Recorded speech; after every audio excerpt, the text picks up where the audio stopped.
There is a mistake happening right now in thousands of Australian homes, and almost nobody realises it until the letter from Centrelink arrives. Concerned, it usually starts the same way. A couple in their late 60s, mortgage paid off years ago, feeling proud, feeling secure, decide to sell the family home. Maybe they want to downsize, maybe they want to move closer to their grandkids, maybe they just want less stairs to climb. And within months of that sale going through, their age pension is cut.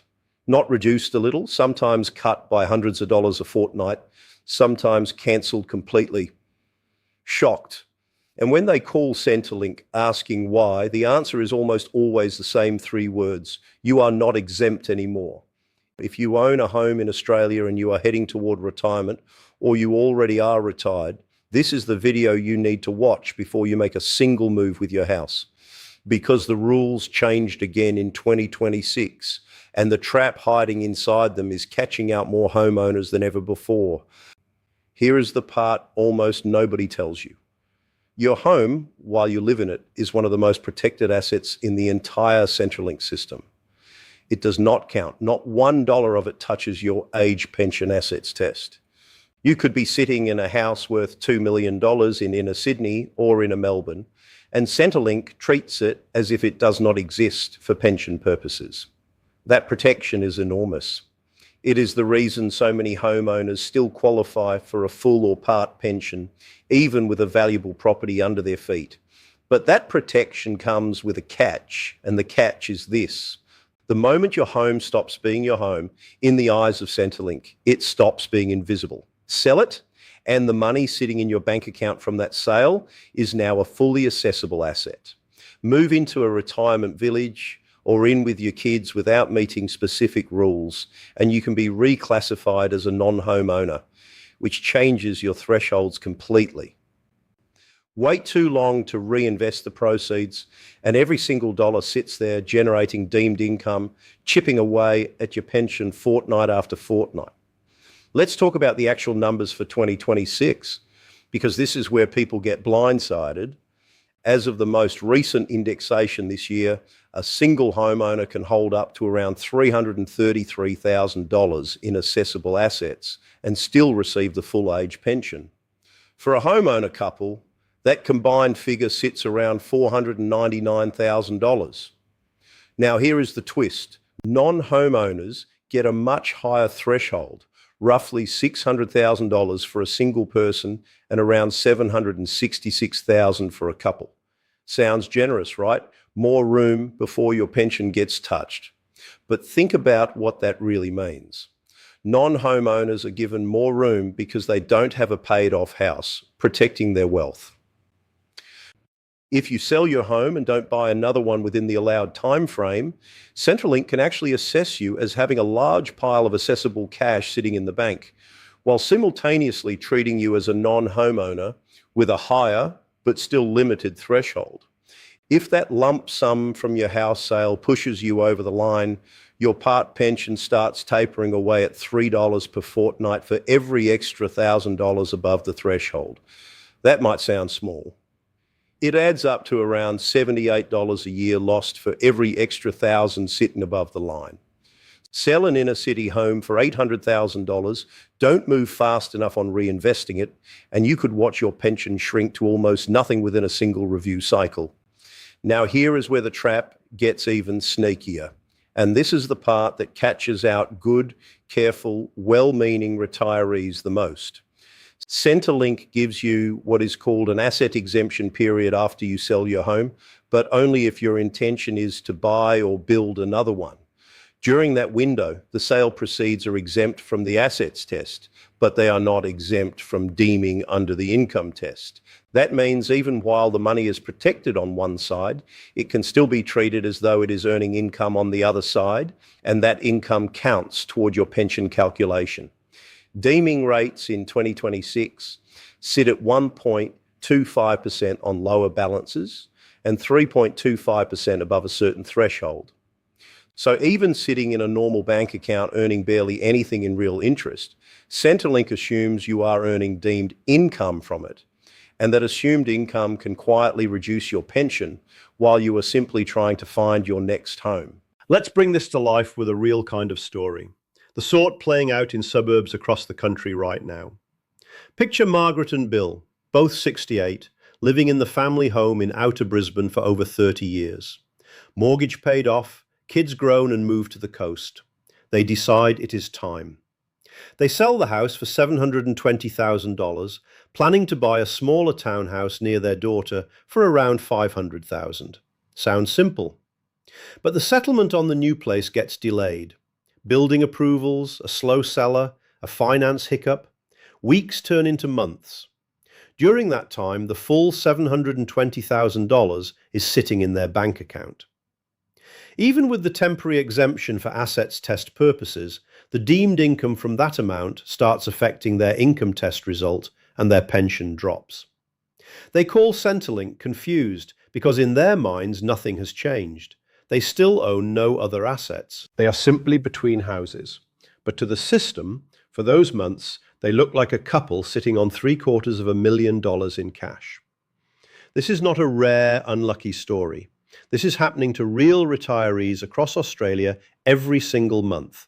And in 2026, with property settlement delays more common than ever, more people are falling into this exact gap. Then there is the downsizing trap that catches people from a completely different angle. The federal government actually created a scheme meant to help retirees downsize, letting eligible Australians contribute up to $300,000 per person from the sale of their home into superannuation, outside the usual contribution caps. It sounds like a smart, government-endorsed way to protect your money. And for many people, it genuinely is a useful strategy. But here is what almost nobody explains clearly enough. Once that downsizer contribution lands inside your superannuation, and you are already of age pension age, that money does not disappear from Centrelink's radar. Superannuation held by someone who has already reached pension age is counted as an assessable asset, exactly the same as money sitting in a savings account. Moving it into super does not create a magic exemption. Some retirees hear the words downsizer contribution and government scheme and assume it must be pension friendly. It is not automatically pension friendly. It is a tax and superannuation strategy, and depending on your total asset position, it can still tip you over the assets test threshold and shrink your age pension exactly the way holding the cash in the bank would. There is another layer to this trap that involves families trying to do the right thing. Picture a widow in her 70s, living alone in a large 4-bedroom home that has become too much to manage. Her children suggest she sell the house, move into a granny flat built on their property, and use the proceeds to help pay for the build and have money left over for her care.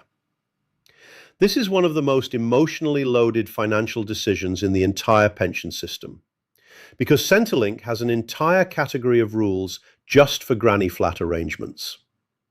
If the value of what she contributes toward that granny flat exceeds what is called the extra allowable amount, which sits at roughly $267,000 as of the most recent update in 2026, she can actually be assessed differently than a standard homeowner. Get the structure of that family arrangement wrong, and years down the track, if that arrangement breaks down, whether through family conflict or a change in circumstances, she can lose access to both the money she contributed and potentially her pension position at the same time.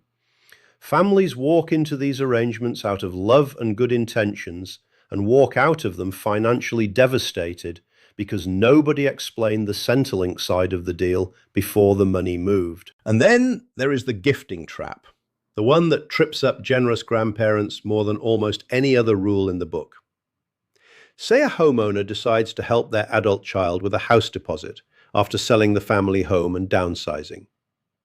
Centrelink allows you to gift up to $10,000 in a single financial year and up to $30,000 over a rolling 5-year period without it affecting your pension. Go beyond that, and the excess amount is not simply gone from your life.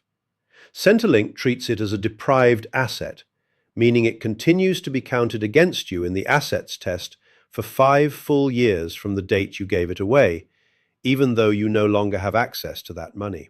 Imagine gifting $50,000 to help your daughter buy her first home, feeling proud, feeling generous, and then discovering that for the next 5 years, Centrelink still counts $20,000 of that gift as though it is sitting in your own bank account, quietly reducing the pension you actually rely on to live. So what do you actually do with all of this? First, before you sell your home, get a clear picture of your full asset position, not just the house, but everything else. Superannuation, savings, investments, and run it against the current thresholds before you sign anything.